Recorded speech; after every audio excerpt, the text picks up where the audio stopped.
நீங்க கூட்டணி வரலன்னு பாக்குறீங்க, அந்த தலைவருக்கு கீழே இருக்காங்க தெரியுமா? இந்த மாதிரி ஏகப்பட்ட பேர் தமிழக வெற்றிகளில் வந்துகிட்டே தான் இருக்காங்க. நம்ம சின்னம் வர வரைக்கும் தான் இந்த கேள்விகள் வரும். நீங்க சொல்றீங்க அந்த சின்னம் இந்த சின்னம் அது இதுன்ட்டு. நம்ம சின்னம் வந்தோன்னா பாருங்க, தொண்டர்கள் அதாவது காங்கிரஸ்ல இருக்கிற முக்கிய நிர்வாகிகள் எல்லாருமே விஜய் நம்ம பக்கம் வரணும். திமுக ஒரு மிகப்பெரிய அச்சமே காங்கிரஸ் அவர்கள் விஜய் அவர்கள் கூட போயிடக்கூடாது. சப்போஸ் போயிடுச்சுன்னா டோட்டல் கிராஃபே மாறிடுச்சு. டிஎம்கேவா டிவிகேவா கேட்டீங்கன்னா நிறைய மக்கள் டிவிகே தான் சொல்றாங்க. நமக்கு இந்த எம்எல்ஏ ஆகணும் எம்பியோ இந்த ஆசையெல்லாம் கிடையாது. அண்ணா சொன்னா நாங்க செய்வோம், நாளைக்கு அண்ணா இதை பண்ணுனா அதை பண்ணுவோம், அந்த சேவையில தான் இருக்கும். 3000 ரூபாய் வந்து பொங்கலுக்கு அறிவிச்சிருக்காங்க. லேப்டாப் வந்து திடீர்னு ஆட்சிக்கு வரதுக்கு முன்னாடி 5000 கொடுக்கணும். நாங்க இந்த 5 வருஷம் ஆட்சியில 2 வாட்டி கொடுக்கல. 4000 கோடி. நாங்க இந்த 4000 கோடி எங்க போச்சு? எல்லா ஏரியாவுக்கும் ஒரு பம்பு செட் வாங்கி கொடுத்துருக்கோம். இப்ப அதான் பண்றாங்க. படகு ஒண்ணு பம்பு செட். ஆமா, அவங்க புதுசா ஒண்ணும் கேட்கலையே, எனக்கு இதை பண்ணி கொடு அதை பண்ணி கொடுக்கல. நீ என்ன என்கிட்ட சொன்ன? நாம் தமிழர் கட்சி சீமான் அவர்கள் அப்படின்னு ஒரு கட்சி இருக்கா. இப்போ திமுக வேற ஒரு கம்பெனி, இப்ப பெண்ணுன்னு ஒரு நிறுவனம்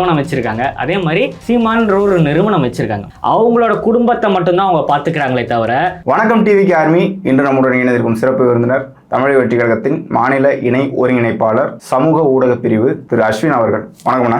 வணக்கம். தமிழக வெற்றி கழகத்தை பொறுத்த வரைக்கும் 2026 தேர்தல் காலத்துக்கு வந்து தயாராகி எல்லா பரப்புரையும் போயிட்டு இருக்கு. இந்த நிலையில மற்ற கட்சிகள், மற்ற அதிமுக திமுக கட்சிகள் வந்து கூட்டணியை வந்து பலப்படுத்துறதுக்கான வேலையை பார்த்துக்கிட்டே இருக்காங்க. திமுக கூட்டணியை பொறுத்த வரைக்கும் நாங்க இங்க தான் இருக்கோம் அப்படின்ட்டு காங்கிரஸும் சொல்லுது, பிசிகா சொல்லுது, கம்யூனிஸ்ட் கட்சிகள்லாம் சொல்லிட்டு இருக்காங்க. இந்த பக்கம் இன்றைக்கு வந்து பாட்டாளி மக்கள் கட்சியும் அதிமுக கூட்டணியில் தான் இருக்கோம், 2026 நாங்க தான் பயணிக்க போறோம்னு சொல்றாங்க. பாஜக, பாமக, அதிமுக அப்படின்ட்டு ஒரு கூட்டணிகள் இருக்கு. தாவேகா பொறுத்த வரைக்கும் ஆட்சியில் பங்கு அதிகாரத்தில் பங்குன்னு சொன்னாலும் கூட கூட்டணி கட்சிகள் வரல அப்படிங்கிற ஒரு விமர்சனம் வச்சு இருக்காங்க. இது குறித்து உங்களோட முதல் கருத்து. அது இன்னும் முடிவு வரல. ஜனவரி முடியட்டும், நீங்க பாருங்க யார் யார் வர போறாங்க, என்னென்ன நடக்க போது. ஒஃபிஷியலாக அதை எங்கள் தலைமையிலேருந்து அதை அனௌன்ஸ் பண்ணுவாங்க யார் யார் வராங்கன்ட்டு.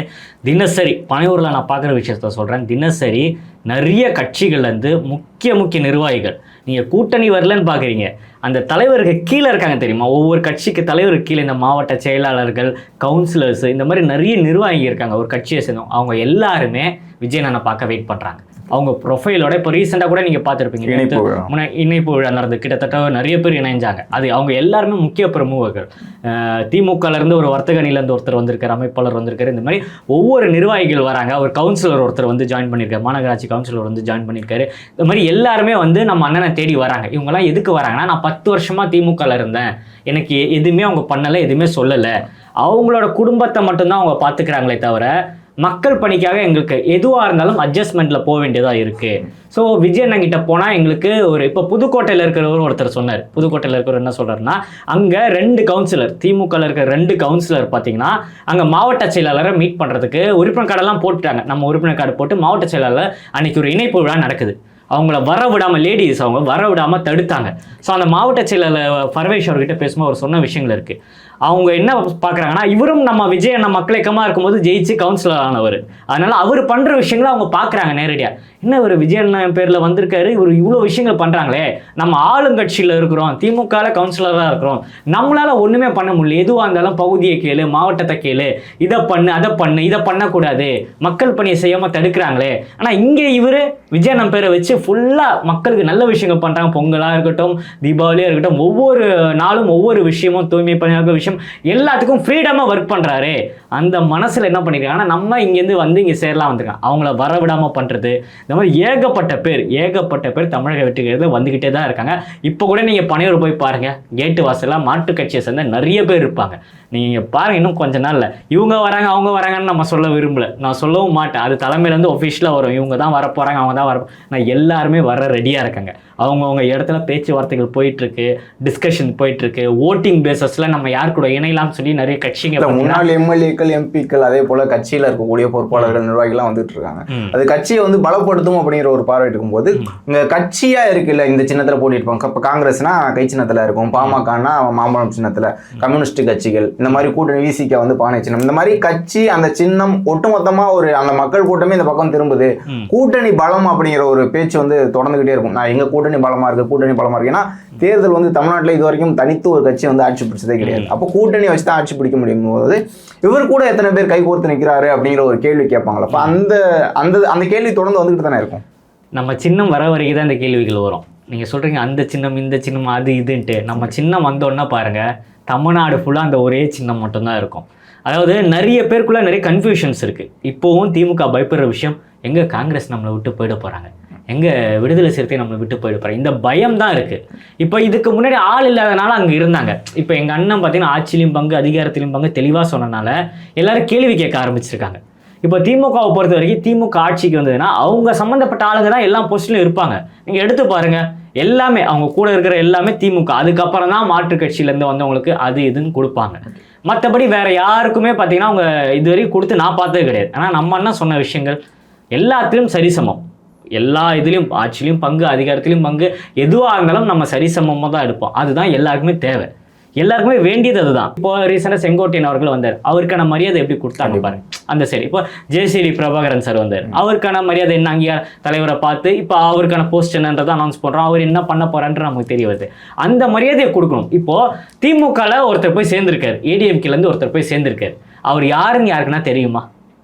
ஆளுங்கட்சியில் ஒருத்தர் சேர்ந்திருக்காரு, அவர் யாருன்னே யாருக்கும் தெரியாது, அவர் பேர் கூட யாருக்கும் தெரியாது. ஆனால் தமிழக வெற்றி கழகத்தில் ஒருத்தர் வந்து சேர்றாரு, அன்னைக்கு ஹாட் நியூஸே அதுதான். அது காரணம் நம்ம கட்சியோட பவர், நம்ம தலைவரோட பவர். அது வந்தால் 24 மணி நேரம் அந்த நியூஸ் தான் இருக்கும். திமுக போய் சேர்ந்தவரை பற்றி யாருமே பேசலையே, உங்களுக்கு தெரியுமா அவர் யாருன்ட்டு? கண்டிப்பாக அதான் சொல்கிறேன், அதுதான் விஷயம். இப்போ இந்த கூட்டணி கட்சிகளில் வந்து குறிப்பாக மற்ற கட்சிகளை தாண்டி வந்து காங்கிரஸ் கட்சி வந்து மிகப்பெரிய ஒரு குழப்பத்தில் இருக்காங்கன்னு பார்க்க முடியுது. ஏன்னா ஆதரவாக நிறைய பேர் வந்து பேசக்கூடிய ஒரு சூழல் பார்க்க முடியுது. பிரவீன் சக்கரவர்த்தி அவர்கள் வந்து விஜய் அவர்களை சந்திச்சேன் அப்படின்னு சொல்லியிருக்காரு. இன்னைக்கு பிரஸ் மீட்ல பேசியிருக்காரு. நடிகர் விஜயை வந்து பார்க்க வரல, அதை தாண்டி அவர் தலைவர் விஜயை தான் பார்க்க வராங்க, மிகப்பெரிய ஒரு எதிர்காலம் இருக்கு அப்படிங்கிற மாதிரிலாம் பேசியிருக்காரு. காங்கிரஸ் வந்து தாவேக்கா நோக்கி நகர்கிறதா அப்படிங்கிற ஒரு கேள்வி இருக்கும்போது, ஆனால் மாநில தலைவராக இருக்கக்கூடியவர் வந்து எப்பயுமே இந்திய கூட்டணி தான், திமுக கூட்டணி தான் சொல்லிட்டு இருக்காரு. என்ன குழப்பம் இருக்கு? 26 தேர்தலுக்கு முன்னாடியே என்ன மாதிரியான மாற்றம் நடக்கும் பார்க்கலாம். இல்லை, அவங்க தொண்டர்கள், அதாவது காங்கிரஸில் இருக்கிற முக்கிய நிர்வாகிகள் எல்லாருமே விஜயண்ணன் பக்கம் வரணும். நம்ம ஆன்லைனில் பார்க்குற விஷயங்கள் தான், விஜயண்ணன் கூட சேரணும், அவர் கூட இருக்கணும்னு தான் ஆசைப்படுறாங்க. ஆனால் ஒரு மரியாதைன்னு ஒன்று இருக்கணும். இந்த ஒரு கட்சி ஒரு அமைப்புன்னும் போது மாற்று கட்சியில் இருக்கவங்களுக்கு ஒரு மரியாதை கொடுக்கும். எல்லாமே நான் தான் பண்ணுவேன், நீங்கள் சும்மா இருங்க வேடிக்கை மட்டும் பாருங்கள், நான் அவங்க எதுக்கு? அதாவது காங்கிரஸ்ன்றது எவ்வளோ பெரிய கட்சின்னு தெரியும். நீங்கள் தமிழ்நாடு விடுங்க, வெளியெல்லாம் பார்க்கும்போது அவள் எவ்வளோ பெரிய கட்சி. அந்த கட்சிக்கு தமிழ்நாட்டில் உண்மையாக சொல்ல போனால் மரியாதை இருக்கா சொல்லுங்கள்? அந்த கட்சியோட தலைவர் திமுகவுக்கு வேலை செய்கிறாரு, புரியுதுங்களா? அவங்களுக்கான மரியாதை அங்கீகாரம் இல்லை. இப்போ ரீசெண்டாக அந்த மழை பெய்யும்போது கூட டாமை திறக்கும் போது நீங்கள் அந்த வீடியோ கிளிப் பார்த்துருப்பீங்க. அவர் வந்து என்னப்பா என்னை கேட்காம பண்ணிட்டேன், அதாவது அவருக்கே இன்ஃபர்மேஷன் கொடுக்காம பண்ணியிருக்கேன். அப்போ எந்த அளவுக்கு இருக்குன்னு யோசிச்சு பாருங்க. அது அவங்க புரிஞ்சு இப்போ டே பை டே போக இப்போ திமுக ஒரு மிகப்பெரிய அச்சமே காங்கிரஸ் அவர்கள் விஜய் அவர்கள் கூட போயிடக்கூடாது. அதுக்கு அவங்க எவ்வளோ எக்ஸ்ட்ரீம் ஒர்க் பண்ணணுமோ அந்த அளவுக்கு ஒர்க் பண்ணிட்டு இருப்பாங்க. சப்போஸ் போயிடுச்சுன்னா டோட்டல் கிராஃபே மாறிடுச்சு. இப்போ பார்க்கும்போதே நமக்கு தெரியுது, டிஎம்கேவா டிவிகேவான்னு கேட்டிங்கன்னா நிறைய மக்கள் டிவிகே தான் சொல்கிறாங்க. இப்போ ஓட்டு கேட்கறதுக்கு நம்மலாம் போவோம். அதாவது இப்போ ஒரு கட்சியை சார்ந்து போகிறோன்னா அந்த நிர்வாகிங்க அந்த வேட்பாளர்லாம் சேர்ந்து வண்டியில் எல்லாருக்கும் வணக்கம் வச்சு பட்டாசு அடிச்சுட்டு போவாங்க. தமிழக வெற்றி கழகத்துக்கு இருக்கிற ஒரு வித்தியாசம் என்ன தெரியுமா? வீட்டில் இருக்கிற பொதுமக்கள் ஓட்டு கேட்குறாங்க, பக்கத்து வீட்டில் இருக்கவங்க கேட்குறாங்க. இது எனக்கு தெரிஞ்ச அரசியல் வரலாற்றிலே இது புதுசாக இருக்கு. விஜய் அவர்களுக்கு போட்டுற இந்த வாட்டி ஓட்டு அவருக்கு போட்டு எல்லாருமே அப்படிதான் பேசுறாங்க. காலையில ஒருத்தர் சந்திச்சு அவர் சொல்றாரு பெரிய வரவேற்பு ரியாசா கட்சிக்கு அப்படிங்கிற மாதிரி சொல்லிட்டு போனாரு. அப்போ அவங்களுக்குள்ள இப்போ உறுப்பினர் கார்டு நிறைய பேர் எங்ககிட்ட மறைமுகமாக போடுறாங்க. அவங்களாம் திமுகவில் இருக்காங்க. அவங்க என்ன சொல்றாங்கன்னா, கார்டு எங்களுக்கு வேணாம் தம்பி, என் பேர் போட்டு வச்சிரு, கார்டு நீயே வச்சுக்கோ, எலெக்ஷன் முடிஞ்சா நான் வாங்கிக்கிறேன். அப்போ எல்லார் மனசுலயும் இருக்கு. ஏன்னா நான் வந்து இங்க உங்க உறுப்பினரை சேர்ந்தா திமுக யாருன்னா சேர்ந்தா அது அவங்களுக்கு பிளாக் மார்க் ஆயிடக்கூடாது, பிரச்சனை ஆயிடக்கூடாது. எல்லாம் மறைமுகமா நிறைய பேர் திமுக நிறைய பேர் வீட்லையும் எங்கள் அண்ணனோட கொடி தான் பறக்குது. அது எலெக்ஷனுக்கு அப்புறம் நமக்கு தெரியும். இப்போ இந்த கூட்டணி மாற்றம் கண்டிப்பாக நிகழுமா அப்படிங்கிற ஒரு கேள்வி தான். ஏன்னா கட்சியில் இருக்கக்கூடிய 2ஆம் கட்ட தலைவர்கள் அல்லது காங்கிரஸில் இருக்கக்கூடிய எம்எல்ஏக்கள்லாம் பேசுகிறாங்க, எம்பிக்கள்லாம் பேசுகிறாங்க. ஆனால் தலைவரும் அதே போல் தேசிய அளவில் இருக்கக்கூடிய தலைமையும் எந்த ஒரு பேச்சுமே இல்லை. ஏன்னா இன்னைக்கு பிரவீன் சக்கரவர்த்தி சொல்கிறாரு, காங்கிரஸ் வந்து பலவீனமாக போயிட்டே இருக்குது, ஆட்சியில் பங்கு அதிகாரத்தில் பங்குங்கிறது தேவை அப்படின்னு சொல்கிறாரு. அவரை பேசவும் விடுறாங்க, இந்த பக்கம் இல்லை நாங்கள் கூட்டணியில் தான் இருக்கோம்னு சொல்கிறாங்க. இப்போ 2 பேரையும் வச்சு என்ன பண்ணுறாங்க அப்படிங்கிற ஒரு கேள்வி தானே. ஏன்னா ஒருவேளை திமுகவில் அதிகமான சீட்டு கேட்கறதுக்காக இந்த பக்கம் தாவேக்காவை கை காட்டுறாங்களா அப்படிங்கிற ஒரு கேள்வி இருக்குல்ல? இல்லை, அது ரொம்ப வருஷமாகவே அவங்க சீட்டு பிரச்சனை நீங்கள் எடுத்து பார்த்தீங்கன்னா ஒரே லெவல் தான் இருக்கும். 5 கொடுத்தா 5, 6 கொடுத்தா 6.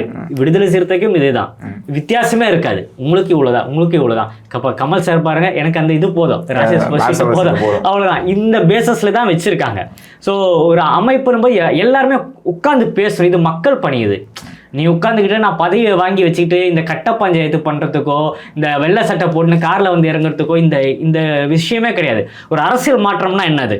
இப்போது எங்களை பொறுத்த வரைக்கும் நான்லாம் ஒருபோதும் நினச்சே கிடையாது நான் அரசியலுக்கு வருவேனோ உட்காந்து பேசுவேனோ இப்படிலாம் நினச்சதே கிடையாது. எங்கள் அண்ணா வந்தார், அவர் மூலிமா மக்கள் இயக்கமாக இருக்கும்போது நிறைய நல்ல விஷயங்கள் பண்ணோம். அதே பாதையில் எங்களை கொண்டு வந்திருக்காரு. இதை பண்ணுன்றாங்க, நம்ம அதை பண்ணிட்டு இருக்கோம். நமக்கு இந்த எம்எல்ஏ ஆகணும்னோ எம்பியோ இந்த ஆசையெல்லாம் கிடையாது. அண்ணா சொன்னால் நாங்கள் செய்வோம். நாளைக்கு அண்ணா இதை பண்ணுனா அதை பண்ணுவோம். இந்த ட்ராக்ல தான் போகிறோம், அந்த சேவையில் தான் இருக்கும். அதை விட்டுட்டு நம்ம ஒயிட் ஷர்ட்டை போட்டுக்கின்னு நான் ஓட்டு வாங்கின அப்புறம் நான் ஓட்டு வாங்கிட்டு ஜெயிச்சிட்டேன், அடுத்த 4 வருஷம் நம்ம தாண்டா, அந்த மைண்ட் செட்டே கிடையாது. ஸோ இப்போ திமுக இருக்கவங்களாம் அதுதான் பண்ணிட்டு இருக்காங்க. அவங்க இந்த கட்ட பஞ்சாயத்து பண்ணுறதோ இதுதான் அவங்களோட மைண்ட் செட்டாக இருக்குது. இப்போது எலெக்ஷன் இப்போ வரத்துக்கு முன்னாடி என்ன சொன்னாங்க, இந்த பால் விலை ஒரு விஷயம் சொன்னாங்க, 3 ரூபா பார்த்தீங்கன்னா குறைப்போம். இப்போ என்ன பண்ணியிருக்காங்க, 6 ரூபா ஏற்றிருக்காங்க. ஸோ இதுதான் பண்ணுறாங்க. இதை கூட்டணியில் இருக்கவங்க எல்லாரும் கேட்கணும். அவங்க கேட்கறதுக்கு அங்கே அதிகாரம் கிடையாது. நீ கேட்டா நீ கிளம்பு, நீங்க வேலையை பாருன்னா. இப்போ ஆட்சியா எப்படி இருக்குன்னு பாக்குறீங்கன்னா, திமுக வந்து மறுபடியும் வெற்றி பெறுவோம்னு சொல்றாங்க, கூட்டணி பலமா இருக்கு, 200 வெல்வோம்னு சொல்றாங்க. அவங்க என்ன மக்கள் நலன் சார்ந்த திட்டங்களை இப்போ 3000 ரூபா வந்து பொங்கலுக்கு அறிவிச்சிருக்காங்க. லேப்டாப் வந்து திடீர்னு ஆட்சிக்கு வரதுக்கு முன்னாடி 5000 கொடுக்கணும். நாங்க உதயநிதி ஸ்டாலின் கொடுத்த ஒரு இன்டர்வியூ ஒன்று பாருங்க, ஆட்சி முடிய நேரத்துல 2500 கொடுக்குறாங்க அப்படின்றாங்க. இவங்க என்ன பண்றாங்க, ஆட்சி முடிய நேரத்துல 3000 கொடுக்குறாங்க. அவங்களுக்கு இவங்களுக்கு என்ன வித்தியாசம்? 2 வாட்டி இந்த 5 வருஷம் ஆட்சியில 2 வாட்டி கொடுக்கல. 2022 2024 கொடுக்கல, இல்லைன்ட்டாங்க. ஏன் இல்லை? அந்த அந்த அந்த 1000 சேர்த்து அந்த வாட்டி கொடுக்குறாங்க. அதான் பக்கா சீட்டிங்க, ஏமாத்துறாங்க, மக்களை ஏமாத்துறாங்க. இப்போ இந்த 3000 கொடுத்தா அவங்க என்ன சொல்லுவாங்க, அவங்களுக்கே தெரிய வேணாம், போன வருஷம் கொடுக்கல பொங்கலுக்கு, இந்த வருஷம் கொடுக்குறாங்கன்னா மக்கள் தான் தெரிஞ்சுக்கணும். இதை பார்த்து என்னடா இது இப்படி பண்றாங்க, தப்பிக்க பார்க்குறாங்க.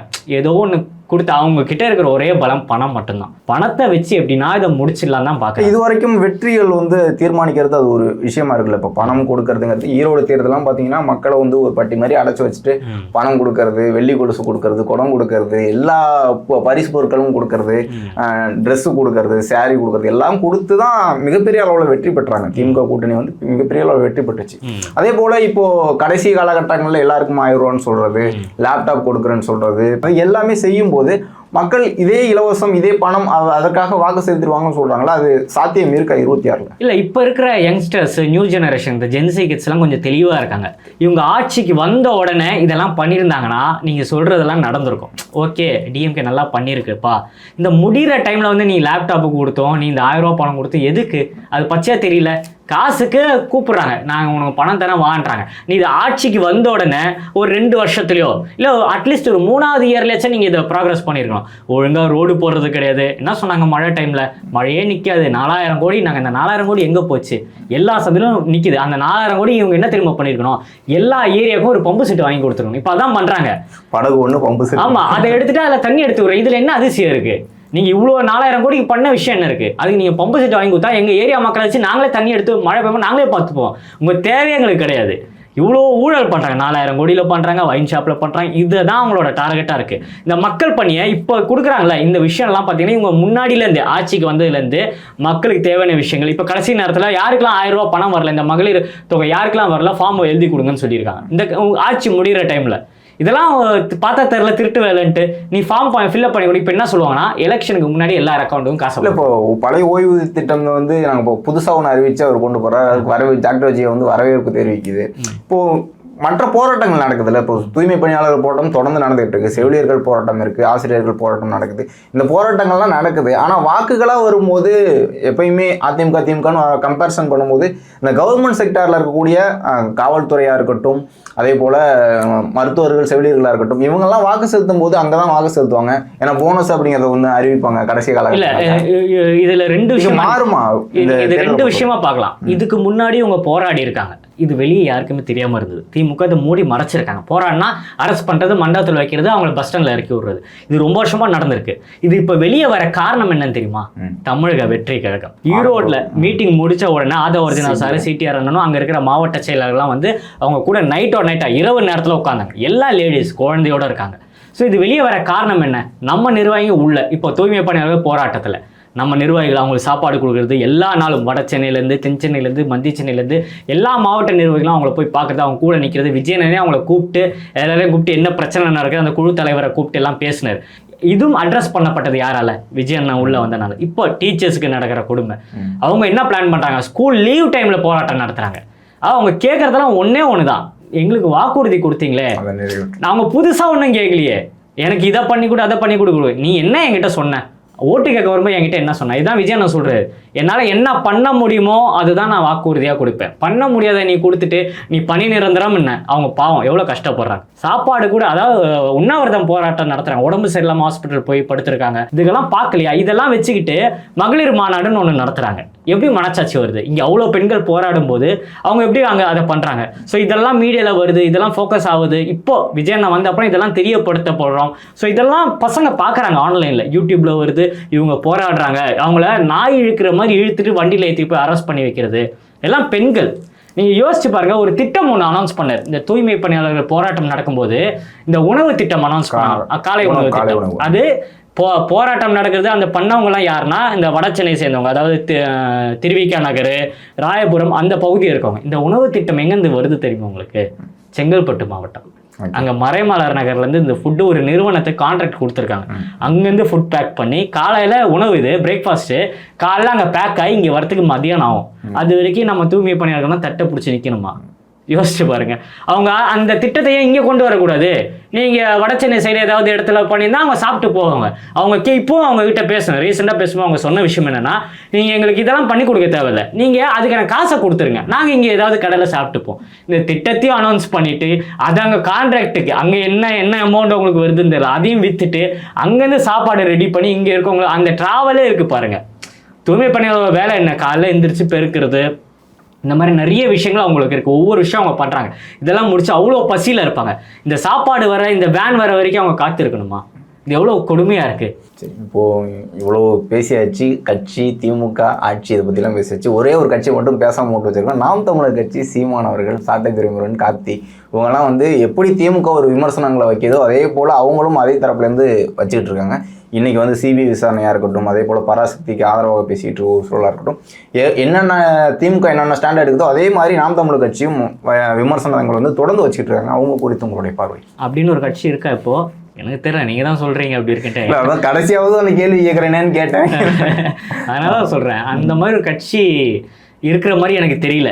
யூடியூப் நடத்துகிறாங்க நமக்கு தெரியும், அது மட்டும் இல்லாமல் அந்த மரங்களை சந்திக்கிறாரு, தண்ணி கூட பேசுகிறாரு, இந்த மாதிரி விஷயங்கள்லாம் பண்ணுறதுன்னு தெரியும். அது திமுக வந்து ஓட்டுக்காக ஒரு திசை திருப்பறதுக்காக திமுகவோட வேற ஒரு கம்பெனி, இப்போ பெண்ணுன்னு ஒரு நிறுவனம் வச்சுருக்காங்க, அதே மாதிரி சீமான்ற ஒரு நிறுவனம் வச்சுருக்காங்க. மற்றபடி அவங்களெல்லாம் இது உள்ள கொண்டு வராது. இதுக்கு முன்னாடி ஏதோ பண்ணிட்டு இருந்தாங்க, இப்போலாம் அவங்க நம்ம கேம்லேயே கிடையாது. நம்ம ஒரே டார்கெட் டிவிக்கே விசஸ் டிஎம்கே தான். மீதி யாருமே இந்த ரேஸ்லேயே கிடையாது என்னை பொறுத்த வரைக்கும். அவங்க சும்மா ப்ரெஸ் மீட்டில் வந்து ஏதாவது பேசுவார், இப்போ திடீர்னு தம்பின்னுவார், திடீர்னு அண்ணன்வார், அவருக்கு திடீர்னு படம் கொடுத்தா அவரை தம்பின்னுவார், படம் கொடுக்கலன்னா அவர் எதிரி ஆயிடுவார். இதுதான் அவரோட மைண்ட் செட். என்னைக்கு அவர் போய் அந்த ஸ்டாலின் அவர்களை மீட் பண்ணிட்டு வந்தாரோ அதுக்கு அடுத்த நாள்லேருந்து அவங்களோட யூடியூப் சேனல்லாம் இருந்தாலும் சரி, அவங்களோட நடவடிக்கை எல்லாமே திமுகக்கு ஆதரவாக தான் இருக்குது. அதாவது ஒரு கட்சின்னும் போது நம்ம எதிர்க்கிறோம், நம்ம யாரை எதிர்க்கிறோம்? ஆளுங்கட்சியை தான் எதிர்ப்பாங்க யார் வந்தாலும். இது கொஞ்சம் வித்தியாசமாக இல்லை, ஆளுங்கட்சிக்கு ஃபேவரம் அண்ணன் எங்கள் விஜய் அண்ணனை வந்து எதிர்த்து இப்போ செய்து வேடிக்கையில் பார்க்குறதுக்கு. இவ்வளோ நேரம் நிறைய விஷயங்கள் பேசியாச்சு, அரசியல் ரீதியாகவும் தாவேக்கா குறித்தும் நிறைய பேசியாச்சு. இவ்வளோ நேரம் உங்களுடைய நேரத்தை ஒதுக்கி உங்களுடைய கருத்துக்களை தெரிவித்ததுக்கு மிக்க நன்றி. தேங்க்யூ.